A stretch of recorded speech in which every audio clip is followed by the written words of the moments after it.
Mathis gère tes expressions faciales, s'il te plaît. C'est vrai, il faut faire un podcast sans vidéo la prochaine fois. Oui, mais parfois on voit que ça va pas matcher. Tu suis toujours tes ex sur Instagram? Oui. Ok. Continuons. J'aime être avec des gens qui ont pas beaucoup de présence sur les médias sociaux. Concurrence. Juste quand le couple. Snap aussi, c'est dangereux. Hein. Non, Snap, c'est du n'importe quoi. That's for sure. Comment est-ce qu'on fait avec ce genre de personnes qui nous intéressent potentiellement, puis genre quand on veut les stalker, on n'a pas d'informations? Et 16% d'entre eux qui ont admis qu'ils passaient 45 minutes ou plus à rassembler des informations. Oh. Bienvenue à toutes et à tous dans ce 4e épisode de Say I Feels, le podcast de l'équipe de Sayaspora, dans lequel est-ce que certains membres de l'équipe viennent vous parler de manière totalement décomplexée, honnête, avec une petite touche d'humour, de sujets qui vous interpellent, dans l'objectif de créer des ponts entre nos vérités, nos communautés et notre société d'origine, avec notre communauté et notre société d'accueil, qu'est le Canada. Aujourd'hui, on va parler de plusieurs sujets, mais qui gravitent tous autour de la thématique du numérique. On va parler d'identité en ligne, de jugement, de stalking, de AI, tout ça dans le même panier. Oui, ça va être un épisode un peu mélangé, mais je vous assure qu'il sera pertinent. Je me présente, je m'appelle Jamila, je suis la fondatrice de Sayaspora et avec moi aujourd'hui, nous avons Mathie, la chargée de projet. Hello. Nice to see you again. Et nous avons avec nous Priscilla, la stratège médias sociaux. Hi. Hello, comment vous allez, mesdames? Très bien, ma foi. Toujours bien. Ah, love that.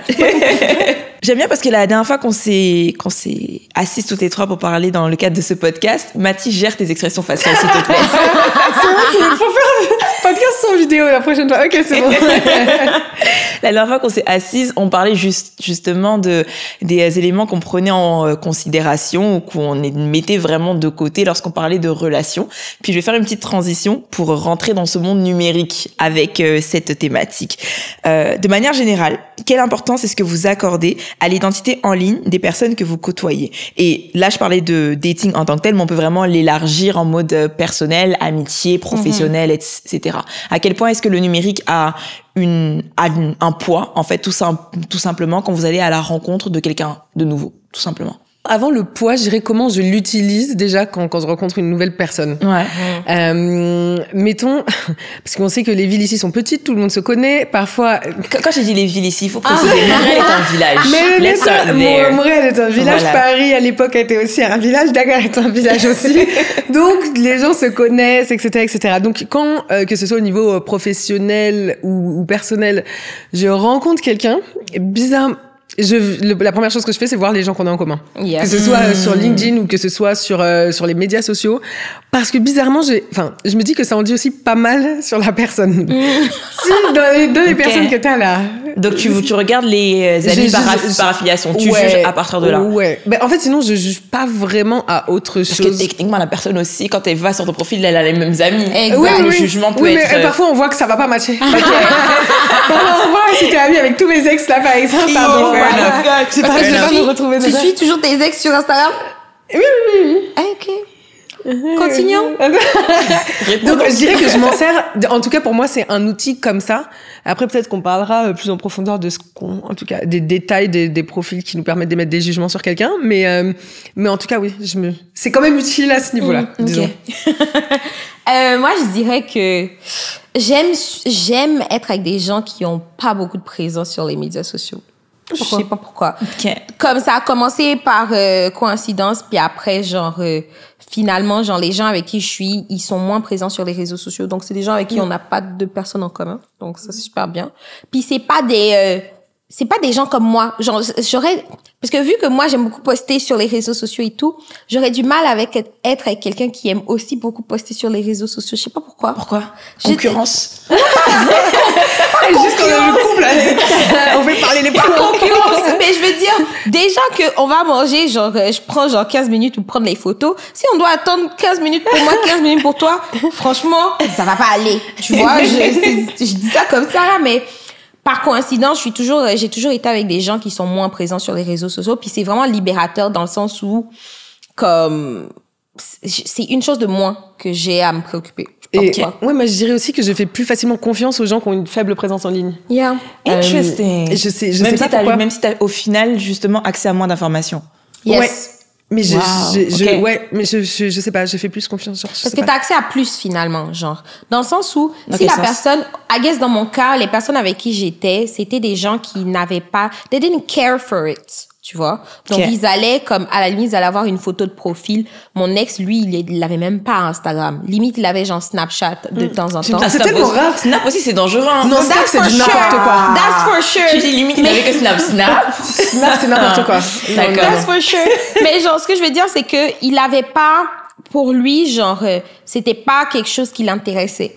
Tu vois, les réseaux sociaux. Donc, ça veut dire que toutes les informations que je vais avoir de lui viennent de lui ou de son entourage physique. Donc, ça veut dire, quand même, ça limite le scope. Donc, moi, ça me met à l'aise. OK. Voilà. OK. Et justement, comment est-ce qu'on fait avec ce genre de personnes qui nous intéressent potentiellement, puis genre, quand on veut les stalker, on n'a pas d'informations? Tu es obligé de te baigner. Mais qui stocke déjà? Moi, je stocke pas. Je sais pas. Tu viens de dire que tu rencontres quelqu'un et Non, tu je vas vais regarder tu vas les pas aller personnes sur sur ces médias Moi, je veux juste voir les gens tu vas qu'on pas a aller- en commun pour savoir. En fait, parce que. Sérieux? Mais ça, c'est stalker. Oui, mais c'est. Comme non, on utilise mal le terme, je veux préface là, on n'utilise pas le terme stocker dans le sens propre de la chose. Ou dans le sens genre you, par exemple. Exactement. On n'est Oui, pas truc. On parle de, tu prends, dès que tu vois une personne, par exemple, la personne t'intéresse, ou genre, tu vas chercher son Instagram, puis tu regardes, quand tu regardes, le fait de regarder sa liste de personnes Non, que mais vous avez je en commun, mange, là, je stocke. c'est ça. Tu vas chercher Je parce mens. qu'avec les réseaux sociaux, t'as l'occasion d'avoir plus d'infos Date de naissance des parents. que tu aurais avant. Donc, tu prends avantage de ça, tu vois. Après, les médias sociaux qu'on nomme depuis le début, c'est très Instagram, Snap, tout ça. Mais moi, c'est que je préfère pour découvrir une personne avant même qu'elle me dise, avant même que je la rencontre potentiellement dans la vraie vie. De ouf. Ça m'étonne pas de toi. LinkedIn, de ouf. Mais Yes. non, ça en dit Oui. beaucoup. Si, Oui, moi c'est souviens. LinkedIn. Je vais pas Yes. mentir. Instagram, ça ne m'intéresse pas. Yeah. Ton TikTok, Snapchat, c'est pas mon problème. LinkedIn, Ça en dit énormément. Et c'est tu pas sais mon que souci. Tu peux pas LinkedIn, trop. c'est trop intéressant. On allait voir. Parce que t'as vraiment un background de la personne qui est beaucoup plus détaillé que sur Exact. Instagram, Facebook, qui est un peu plus like curated. Et tu Yeah. peux pas mentir. Tu vois, Tous les mentir. autres, tu peux mentir. Sur Exact. LinkedIn, je sais quand j'allais à l'école. Je sais quand sais tu fais ton où tu primaire, allais à collège, l'école. lycée. Je sais si tu as eu un emploi dans tel pays. Je sais si tu as voyagé. Je sais. C'est trop efficace. Non, non, C'est je suis vrai. d'accord. Et vrai. juste, si vous voulez stalker au cas où, Au faites cas où. en sorte de vraiment enlever Pour les gens le qui nous tracking. regardent, pas tu pour vois. nous, pour les gens qui nous regardent. Soit Enlever le en tracking transparent. pour ne pas qu'on sache que vous vous êtes passé sur le profil de la Exact. personne. Allez dans vos paramètres avant, s'il vous plaît. Exact. C'est important. Machi. Tu sais. Ouais. Tu savais pas ça. Je savais que ça pouvait se faire. Ça fait très longtemps que ça m'est sorti de la tête. Peut-être. Attends, si tu Non, c'est laisses les important. paramètres. Donc, les gens, Si ils tu vont laisses voir. les paramètres, la personne reçoit une notification de comme Qu'il y a quoi quelqu'un. une telle est passée sur son profil. Alors que si tu enlèves, la personne ne va pas recevoir de notification. Mais non, parce que Exact. moi, les gens qui passent sur mon profil, je reçois pas de notification. Ce qui est pertinent de noter aussi, c'est qu'il y a une enquête qui a été réalisée justement en 2018 en Amérique du Nord sur les célibataires justement qui se renseignent les uns sur les autres avant le premier rendez-vous à chaque fois. Sur 2000 adultes qui avaient été interrogés, il y a 38% quand même qui font des recherches sur leur futur rendez-vous et 16% d'entre eux qui ont admis qu'ils passaient 45 minutes ou plus à rassembler des informations. Oh, pardon. Alors, déjà, 38%, moi, je pense que. Waouh. Ça, c'est peut-être qu'ils l'admettent. On sait pas. 48, tu fais quoi là maintenant? C'est 45 minutes. détective privé ou. C'est chaud Ouais, quand le même. charme après de découvrir la personne. Non, dis du tout. Quand on trouve des informations pertinentes. Comme quoi? Non, j'ai pas envie de développer plus, s'il vous plaît. Non, mais si tu passes 45 minutes à checker une personne avant de la Non, c'est voir, trop. ça veut dire que t'as plus besoin de la voir, tu la connais déjà. Oui. Après, do we actually know the people that we meet online? C'est ça, you never know them. Mais il faut pas aller essayer de connaître ou te faire une idée de la personne avant même de l'avoir rencontrée. Ça aussi, c'est néfaste. Parce que tu penses que tu connais une personne de par son apparence sur les réseaux sociaux. Finalement, c'est pas ça la personne. Tout est biaisé, en tu sais. fait. C'est ça. Comme même la première rencontre va être quand même. Enfin, tout va Exact, être parce biaisé que tu par arrives déjà ce que avec d'un paradigme différent. Si, par exemple, moi, je sais que un des trucs où, si je vois un gars, par exemple, qui poste des photos torse nu, everything, tu sais, les danseurs de TikTok, tout ça. Ça, c'est là. non. Ça, c'est non. C'est chaud un peu. Exact. rédhibitoire. Moi, je suis comme... C'est chaud un peu. Personnellement, c'est chaud. Je vais pas parler pour toute la population féminine, mais personnellement, Et c'est ça. moi, il peut Moi, pas. je suis comme... Je comprends pas pourquoi ils continuent de faire ça en pensant que c'est un truc qui va. Mais ils gagnent l'argent dedans. Après, est-ce que c'est pour nous C'est aussi ça. qu'ils le font? Je vais faire à l'avocat du diable. Est-ce que quand ils dansent comme ça, ils pensent aux nanas en tant que tel, je ne pense pas. Non, pas forcément. Tu vois, ils gagnent de l'argent dedans. Voilà. Moi, je parlais même pas de TikTok. Moi, vous savez, je sais pas TikTok. Ah, non, mais il y a aussi des gars qui font juste les beaux parce que tu parlais plus de qui Non, moi, je parlais plus genre, mettons sur les apps de rencontres, mais je sais pas si on va y venir après ou c'est pour ça que je vais pas. On sait les pas au programme, mais bon. Non, mais en plus, c'est juste, c'est un tout petit point. J'ai pas envie qu'on s'étale dessus, mais genre, par exemple, tu sais, certaines apps que je n'aimerais pas où tu sais, tu swipes.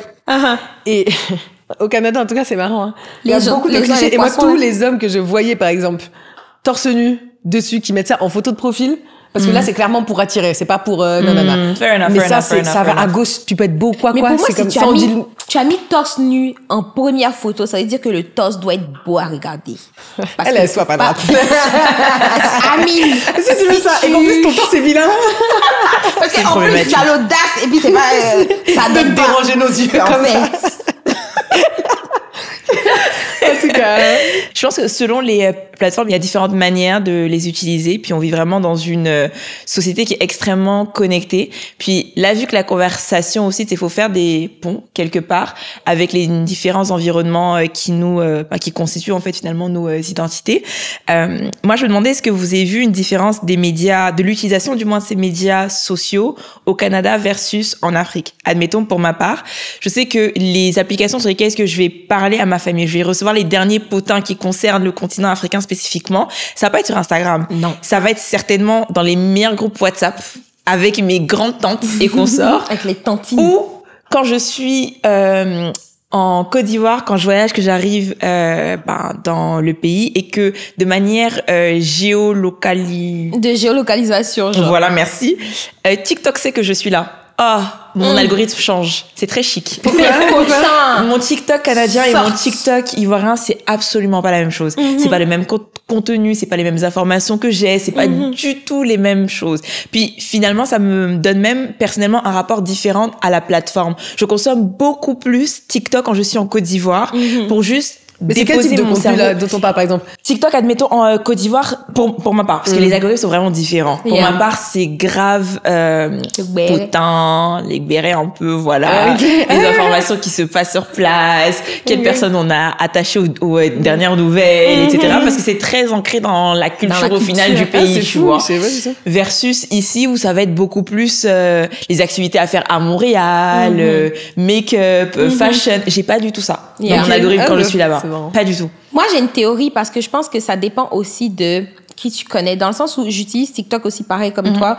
Un peu comme ma façon de me tourner sur l'endroit où est-ce que je vis. Donc, je vais suivre des personnes. Ça dépend aussi des personnes que tu suis. Genre, des fois, moi, j'aime beaucoup m'informer sur la culture montréalaise, la culture noire montréalaise. Puis des fois, genre, je vais dans le TikTok québécois montréalais également. Parce que j'aime bien avoir m'informer. Donc, dépendamment des gens que tu suis, des fois, ces informations-là peuvent venir te trouver. Dépendamment, tu vas avoir toujours fashion, whatever, mais tu vas aussi avoir des potins de, c'est quoi le dernier rap beef qui s'est passé? Moi, maintenant, j'utilise WhatsApp juste pour parler à ma famille. Ouais. Et j'ai mute les autres groupes, parce que je suis dans d'autres groupes, genre familiaux et tout. Flemme.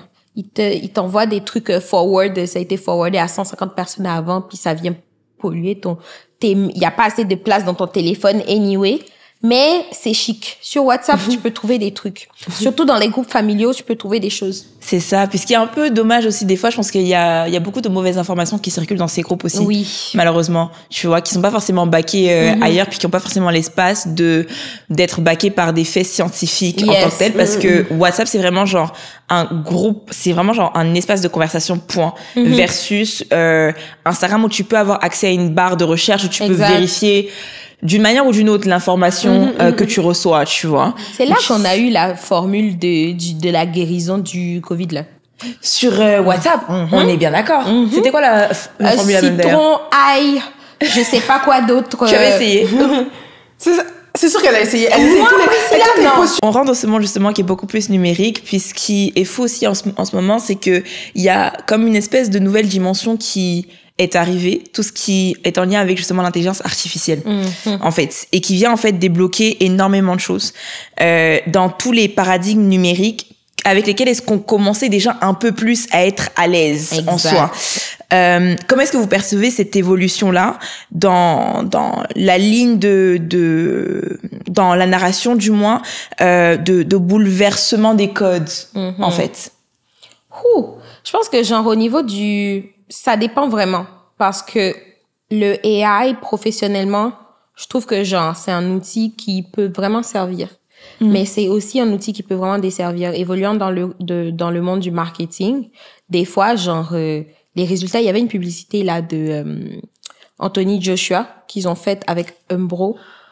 La publicité, putain, est magnifique. Elle est genre out of this world. Puis si tu sais pas que c'est l'IA qui a fait, t'es comme waouh, c'est qui le réalisateur, c'est super bien. Puis là après t'apprends que c'est l'IA qui a reproduit littéralement the likeness de Anthony Joshua, la voix de Anthony Joshua, un concept publicitaire. Ça c'est vraiment genre limite un travail qu'on donne à une agence qui a été faite littéralement genre par le IA.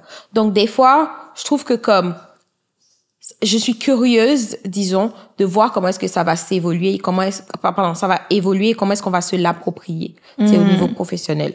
Dans le dating, je suis un peu perplexe parce que je me demande, je suis pas encore sûre c'est où la place du AI, à part pour les catfish. C'est où la place du AI dans le dating? Ça aussi, ça peut être une dinguerie, en fait. Mais moi, c'est ça qui me fait, ça me fait vraiment peur, ça, par contre. Donc, comment ça? Sur les applications. Arrêtez avec les applications. Non, je suis plus sur les applications. Mais, say it with your chest. Je sais même pas où on sera dans 2 ans, mais j'avoue que ça me fait un peu peur. In a whole relationship with AI, genre. Tu sais, les gens qui ont des relations à distance, mais tu sais que ça existe. Mais il y a un film qui était sorti, Her, il y a longtemps. Au-delà même de ça, il y a un documentaire récemment qui est sorti en Asie. Je vais pas nommer le pays parce que je ne saurais pas... je sais plus c'était quel exactement. 2 personnes qui entretenaient vraiment des relations virtuelles avec des individus AI, genre des robots en tant que tels. Puis il y a même des associations qui ont été créées pour légitimer le mariage humain-robot en tant que tel. Puis c'est vraiment un fait, ça existe dans leur communauté. Puis c'est arrivé à un niveau en fait où je me dis à quel point vers quel monde est-ce qu'on se tourne, dans le sens où le réel commence à avoir beaucoup moins de poids, d'importance que le numérique. Et personnellement, c'est un peu effrayant. Je ne suis pas de l'école de pensée qui dit que faut pas utiliser le AI au travail. Franchement, ChatGPT est consort mon meilleur assistant. J'adore découvrir de nouveaux outils, etc. Enfin, j'aime bien apprendre, surtout si la technologie va dans un sens où est-ce qu'on peut faciliter davantage nos procédures pour les rendre plus efficaces. I'm all in, tu vois. Mais la partie du film où on commence à créer un univers numérique dans lequel est-ce que notre identité physique compte beaucoup moins et notre identité numérique compte beaucoup plus. Je me demande à quoi est-ce que ça va ressembler pour des personnes de la diaspora africaine, compte tenu de tous les biais qu'il y a déjà dans le monde physique et compte tenu du fait que les personnes qui sont en train de créer ce monde numérique sont des personnes qui ont leurs propres biais également. En fait, moi je trouve, et c'est là où est-ce que je trouve que le danger va venir vraiment s'installer. Il y a un professeur, puis je suis vraiment désolée si je ne prononce pas bien le nom, vraiment. Professeur Arshin Adib Moghadab, qui est auteur de Is Artificial Intelligence Racist? The Ethics of AI and the Future of Humanity explores the implications of algorithmic bias. Il publiait en 2023 dans le département of Politics and International Studies de l'université de SOAS, donc à Londres, que les algorithmes en fait ont généralement besoin d'être exposés à des données spécifiques qui sont souvent en fait tirées d'internet. Sauf qu'on sait pertinemment que les données qui sont sur internet en ce moment sont des données qui sont extrêmement biaisées. Et donc toutes les solutions qu'ils nous proposent, la plupart des campagnes de communication, admettons que tu mentionnais, vont être biaisées, imprégnées par les problématiques et les enjeux qu'on trouve déjà dans ce monde physique. Puis moi, personnellement, ça m'effraie. Mais c'est insane parce que déjà, genre, il n'y a même pas besoin même de l'AI pour comprendre comment est-ce que, systémiquement parlant, le biais d'une certaine démographie de personnes peut impacter toute une population. Si tu vas juste dans le cadre médical, par exemple, le biais des docteurs et des médecins dans l'éducation fait que une femme, par exemple, ou un homme noir, on pense que comme une personne noire a une tolérance à la douleur plus haute qu'une personne blanche. Aucun comment dirais-je, rapport scientifique ne prouve ça, mais c'est juste un biais qui a été appris et qui a été transmis de façon générationnelle jusqu'au jour d'aujourd'hui. Donc je pense que comme le AI, c'est encore, je te rejoins là-dessus, pour le AI, ça fait encore plus peur parce que on n'est même pas capable d'identifier, on est à un moment où est-ce qu'on n'est même pas capable d'identifier c'est quoi le AI. Pendant le Met Gala, là, il y a eu, moi j'ai eu un flag sur mon Instagram parce que j'ai repartagé la photo de Katy Perry qui était au Met Gala. Et elle y était pas. Elle y était pas. Ouais, elle y était pas. C'était faux. Et là, genre, je vois Instagram qui me met un flag, vous avez partagé une fausse information, je sais pas quoi, j'étais comme, mais moi, je savais pas. Comment j'étais censée savoir ça? Donc déjà, t'es même pas capable de distinguer l'ennemi entre trucs.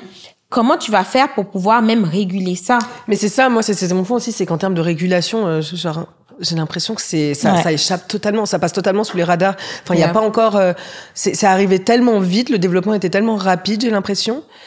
Mais comme dans beaucoup de cas comme ça, que les lois n'ont pas suivi, quoi. La régulation n'a pas suivi. Et est-ce que c'était pour l'intelligence artificielle, je suis plus sûre, ou même, le gars même ou le créateur même a dit ouais bon là on va faire une pause parce qu'en fait ça va trop vite, le développement est trop rapide et donc on va faire une pause de 6 mois je crois pendant lesquels on va en tout cas rien développer ou pas faire de recherche, ou en tout cas recherche et développement on va mettre ça sur pause parce qu'il faut laisser le temps en fait au gouvernement et à tout le monde de suivre en fait. Et le truc c'est que créer des politiques ça prend du temps. Mais les processus de mise en place de politiques sont extrêmement longs. T'as la partie de consultation, t'as la partie d'écriture, t'as la partie de vote, t'as la partie d'implémentation. Puis finalement, comment est-ce qu'on se protège? C'est ça. Dans ce monde, tu vois. On est tous exposés en ce moment. En ce moment là, c'est triste de le dire, mais on est tous exposés. On est tous exposés parce que tu sais pas d'où est-ce que l'information sort. Il faut être capable de pouvoir vérifier l'information que tu partages, que tu relais. Faut être aussi capable de pouvoir comme être self-aware du fait que en ce moment, c'est la dèche. Tu vois, je disais ça dèche comment ça. C'est la dèche parce que tu consommes des informations, tu sais même pas si c'est vrai ou pas. Mais c'est ça. Et ça évolue tellement rapidement que comment est-ce que tu peux faire confiance à un AI de savoir c'est quoi le racisme systémique? Comment est-ce que tu peux faire confiance? Parce que au point où on en est, on va arriver à un moment où est-ce que le AI va générer des informations qu'on va consommer naturellement. Un peu comme là où est-ce qu'on est arrivé avec TikTok, où est-ce qu'on fait juste genre scroller là. Notre façon de consommer l'information, notre façon de recevoir l'information a évolué. Avant, où est-ce qu'on n'avait pas, on n'était pas collé à nos téléphones, on regardait la télé. Avant la télé, on était dans les livres. Donc, nous, on évolue naturellement en fonction de l'espace dans lequel on vit, puis en fonction des technologies. On s'adapte au AI en ce moment, puis on va l'intégrer. Mais si t'es même pas au courant que c'est un danger, tu vas l'intégrer. Sans être conscient, tu sais. Parce que même en termes de recours, c'est-à-dire qu'il y a plein de cas dans lesquels en fait il n'y a pas de recours parce qu'on n'avait pas pensé ça. Je pense notamment à vous savez, il y avait c'est pas les seuls, mais en tout cas il y a plusieurs célébrités, ou même pas des célébrités d'ailleurs, des personnes lambda, on a pris des photos pornographiques et où leur visage était dessus et tout le monde, enfin c'est indistinguable parce qu'en plus tu peux pas prouver, tu vas pas te mettre toi-même nu et dire regarde c'est pas tu vois, pour être cohérent, ce n'est pas moi, regardez, on fait ça. Non, donc ça par exemple, quels sont les recours? Parce que c'est pas quelqu'un qui a dévoilé un nude de toi, c'est juste c'est une image qui c'est pas ton corps en plus, donc tu peux même pas, genre, même si cette photo par exemple est publiée quelque part, cette photo, la personne n'a pas publié ton corps, c'est pas un nude, donc est-ce que tu peux te retourner contre elle, porter plainte contre elle ou pas? Parce que dans les faits, oui, tu peux. Pour cette situation-là? Parce que ça reste un nude, ça reste un partage. Peu importe si une personne partage des informations que tu veux pas, tu peux porter plainte. En ce moment, tu peux. Mais c'est pas toi. Mais il y a ton image, tu es identifiable. Même si le corps en tant que tel n'est pas le même là. Tu vois, même là, c'est arguable aussi dans un état de droit, dans une cour. On pourrait arguer ça, genre l'avocat de la défense puis l'avocat de truc, tu sais. Donc là aussi, t'as raison que c'est quand même... Fallait se prendre un bon avocat, c'est tout. Yeah. Fallait se prendre un bon avocat pour se baquer parce que ça commence à devenir bizarre. Ça m'est pas arrivé. Moi, j'aurais dit, regardez, c'est pas moi. Il n'y a pas besoin d'avocat. Vous voulez croire ça, croyez ça. Moi, je vous dis, c'est pas moi. Non, mais mais imagine, genre, t'es ici, tes parents sont à Abidjan, par exemple, puis on leur envoie une photo. La mafia WhatsApp, au taquet. Mais ça va circuler dans toutes les conversations. Like wildfire. Directement. So, tu sais, c'est quand même, ça fait un peu peur, là. Ouais. On parlait aussi des dangers, admettons, qui concernaient directement notre communauté, donc en tant que jeune femme de la diaspora africaine. Moi, je sais que par exemple, quand j'étais mannequin, enfin, je suis quand même d'ailleurs toujours, j'ai encore mon visage dans mon agence. Et bref, en fait, c'est que je sais que les mannequins noirs, admettons, c'est pas celles qui ont le plus de jobs, d'opportunités professionnelles au Canada, par exemple, tu vois. Parce que offre-demande, ça ne matche pas forcément. Je me demande, en fait, dans ce monde de AI, où est-ce que les campagnes de communication commencent maintenant à développer davantage de mannequins qui sont numériques. En fait, il y aura un impact direct sur les poches de ces mannequins-là qui dépendent de ces opportunités professionnelles, ces opportunités de visibilité pour pouvoir en fait se nourrir, tout simplement payer leur loyer et consort. Donc ça nous touche en fait personnellement. Puis je me demandais s'il y avait d'autres domaines comme celui-ci selon vous dans lequel est-ce qu'il y avait un impact aussi direct? Moi, je pense que genre l'impact, il est direct dès le moment où est-ce que dans l'algorithme, il y a pas la nuance. Tu sais, de toute façon, pour moi, tout ce qui est systématiquement fait en ne pensant pas aux minorités va affecter les minorités. La façon dont le AI est en train d'évoluer en ce moment, la façon dont c'est programmé, c'est pas comme si c'est un robot, je dis ça pour faute de meilleurs mots, mais qui comprend les nuances. Qu'on parle de racisme systémique, qu'on parle de colorisme, par exemple, on évolue dans un monde, surtout nous en tant que femmes africaines de la diaspora, femmes noires, etc., ou personnes de minorité, c'est un monde où est-ce que tout n'est pas noir, tout n'est pas blanc. C'est genre une zone grise. Et moi, j'ai du mal à faire confiance au AI pour comprendre ces zones grises-là et agir accordingly. Donc, si par exemple, on parle de campagne, par exemple, marketing ou autre, mais si on fait des campagnes marketing, puis c'est quelque chose que tu nourris, c'est un outil que tu nourris pour pouvoir produire quelque chose. Donc, dans la façon dont tu le nourris, si t'as pas nourri cette nuance-là, le résultat va ne pas être inclusif, basically. Je suis très d'accord avec le point là que tu as dit justement sur que tu fais pas confiance à l'intelligence artificielle ou aux gens qui la développent pour comprendre nos communautés et les nuances en tout cas. Mais dans un monde idéal, à quelle fin, quelle intention est-ce que vous souhaitiez que tout ce qui est AI soit utilisé en tant que jeune femme de la diaspora africaine spécifiquement, genre dans le meilleur des mondes? Si le AI devenait en fait votre baguette magique, ça ressemblerait à quoi? M'ouvrir les portes, sont vrai. Tu dis? M'ouvrir les portes. Comme moi, je vois vraiment le AI comme un outil qui m'aide, tu vois. Dépendamment de ce que j'ai envie de faire, je peux genre juste comme write it up in there, demander son avis. Vraiment juste comme un outil. De l'assistance. Exactement, genre d'assistance. Ouais. Peut-être que je suis défaitiste par rapport à ça, mais j'ai l'impression qu'on a tellement pas de contrôle sur qu'est-ce que ça peut devenir, parce que c'est un outil qui peut être utilisé différemment de la personne, dépendamment de la personne qui l'utilise, tu vois. Et justement, quand on parlait de notre image en ligne, de comment on utilisait, que ce soit les médias sociaux, LinkedIn et tout, pour aller stalker, par exemple, les gens ou quoi, vous êtes consciente que c'est aussi sûrement ce que les gens font sur vous. Est-ce que quand vous publiez, vous avez ça en tête ou pas? Ou est-ce que vous les utilisez? Parce qu'on a tous conscience que notre image en ligne peut nous servir ou nous desservir. Yes. Mais qu'est-ce que vous mettez en place? Est-ce que vous vous censurez? Est-ce que vous gardez toujours ça en tête? Ou est-ce que vous y allez freestyle et puis on assumera les conséquences? Moi, personnellement, mes médias sociaux sont très curated.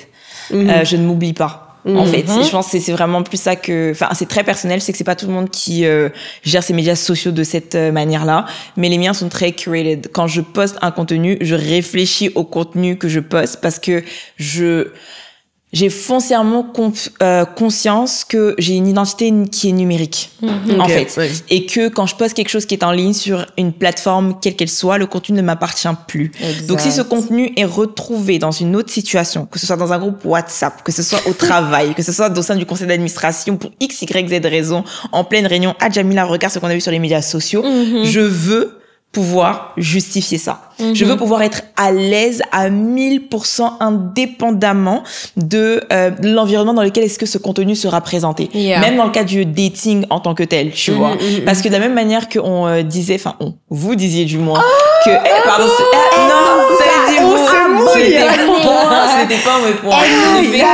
Elle dit on n'est pas dans le même bateau. Il a fallu attendre l'épisode 4.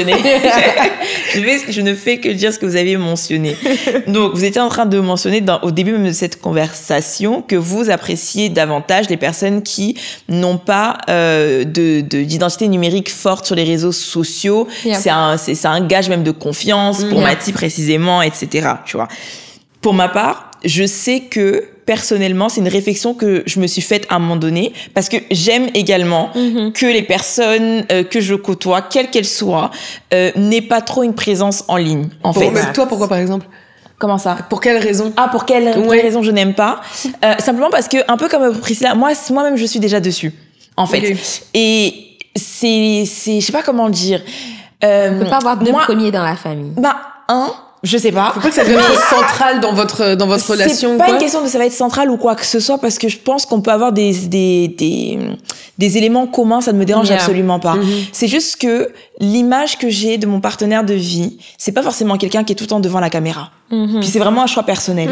Moi, je suis devant la caméra parce que j'aime parler de genre beauté, maquillage, nanana. Enfin, c'est le contenu que je crée, admettons, sur ma page personnelle. Sur Sayaspora, ça me dérange pas d'être devant un micro, podcast et consorts. Mais si t'es dans le carcan tout le temps être devant la caméra pour être admettons dans le monde des créateurs de contenu que t'as pas forcément genre un podcast qui est pertinent, je partage pas forcément des idées pertinentes, que c'est juste de la rigolade en tant que tel, juste te montrer, j'ai du mal. Parce que j'ai besoin qu'il y ait de la substance. En fait. Puis mais là, faut changer de partenaire, t'as fait pas, c'est tout. Non, mais fair enough, mais le truc, c'est que, vu que je travaille dans ce monde, je sais à quel point est-ce qu'il est superficiel. Je sais à quel point est-ce que, naviguer dans ce monde de créateurs de contenu, je parlais du mannequinat tout à l'heure, même je vais pas dire les espaces qu'on crée à Sayaspora sont superficiels, loin de là. Loin de là. Faut bien préciser. Très pertinents. Et voilà, il y a foncièrement un énorme pouvoir dans l'espace médiatique et numérique qu'il faut noter et nommer. Toutefois, la plupart des personnes que je vois, créateurs de contenu, admettons, masculins spécifiquement, qui n'ont pas forcément de substance à partager pertinente et qui vont se retrouver très souvent devant un micro de podcast pour nous montrer comment est-ce qu'ils pensent. Les podcast bros, ce fléau-là, moi, personnellement, m'insupporte un peu. Et ça, j'ai du mal. Voilà. Unsolicited information. On ne citera pas de nom. Au moins 4 en tête. Et le truc, c'est que je veux pas bâcher les podcasts, parce qu'il y a des podcasts qui sont foncièrement pertinents et intéressants en tant que tels. Mais ceux où tu viens t'asseoir et que tu viens mettre au bout du jour et laver littéralement. Et laver aux yeux de tout le monde comment tu penses, ce que tu penses. Et ça montre, en fait, que ton thought process ne m'intéresse pas. Ouais, ça s'entend. Tu t'en vas étaler la... Clairement. Et même au-delà de ça aussi, si on parle même du monde de l'emploi. Moi, je me rappelle, avant que je travaille à 100% dans Sayaspora, que j'étais encore in between et que j'avais une identité numérique qui était aussi présente. Quand je me présentais pour des postes de responsabilité, parce que je suis une femme de responsabilité, dans mes postes de genre conseillère en communication pour des grandes fondations, etc., et que les personnes des RH tombaient sur mon Instagram tous les 4 matins, je me maquillais, j'étais dans mes défilés de mannequinat, etc. J'ai toujours une petite voix derrière moi qui me disait ils vont voir en fait, et qu'est-ce qu'ils vont penser. Mais in fine, je pense qu'on va vers un monde où on vit du moins déjà dans un monde où est-ce que tout le monde est conscient qu'on a déjà une empreinte numérique. On a déjà en fait une présence numérique qui n'est pas forcément corrélée à l'emploi qu'on a, et c'est ok. En fait. Ou bien tu fais juste bloquer tes collègues. Moi, je dis de bloquer les collègues. Je suis pro bloquer les collègues. Bloquer tout le monde. S'ils veulent voir, ils vous verront. Non, mais bloque. bloque le téléphone, bloque l'Instagram. Everything. Écoute, c'est trop, ils prendront un autre compte, ils trouveront. Si vraiment ils veulent. Ceux qui sont déterminés, ils trouveront. Ouais, mais ça vient d'une stalkeuse. Ça veut dire... c'est ça. Mais pourquoi tu serais aussi déterminé pour trouver quelque chose sur ton collègue, tu le connais pas? il paye pas ton salaire. Il Je paye veux pas dire, ton pain. quel intérêt j'aurais à vouloir être aussi involved dans la vie de quelqu'un, surtout si je les connais pas. Puis si toi, tu as un intérêt aussi truc par rapport à moi, tu me connais pas, ça veut dire que tu es bizarre déjà. Donc raison d'autre. Exactement, de t'avoir bloqué. J'espère tellement que tes collègues verront ça. Je vous aime bien, je vous aime, je vous aime bien, je vous aime bien. C'est pour ça. Vous la voyez pas, Je vous aime bien, je vous aime bien. C'est pour ça que je vous ai pas bloqué. Si vous voyez mon Instagram, ça veut dire que vous êtes dans la peau. Si vous voyez pas, posez-vous des questions. Après, pour ma part, je trouve que c'est aussi un bon moyen de distinguer les deux. Exact. Et de Ouais. se protéger aussi, au final. Parce que c'est pas parce que tout est en ligne que tout doit être mélangé non plus. Exact. On n'est pas mis dans la vraie vie. De base. C'est pas parce qu'on est connecté sur LinkedIn qu'on doit l'être sur Instagram. Exact. And that's totally fine, Yeah. en fait. I agree. Oui, je suis d'accord. Complètement. Donc vous serez toutes les deux supprimées à la fin du podcast. Bloqué. Et vas-y donc. Il y a même pas un mot qui peut sortir de ma bouche. Moi, à le pire, c'est que je this peux rien dire.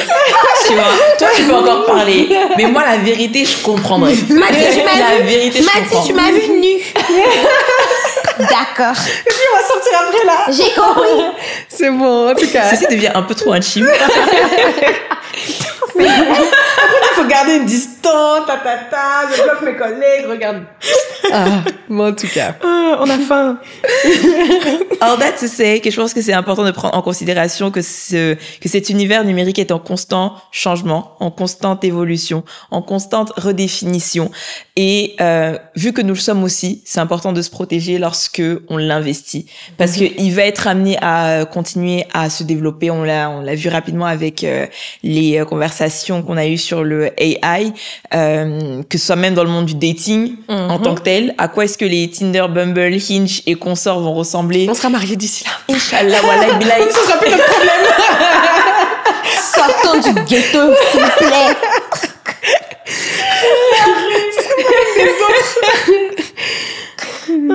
C'est toi qui seras coupé.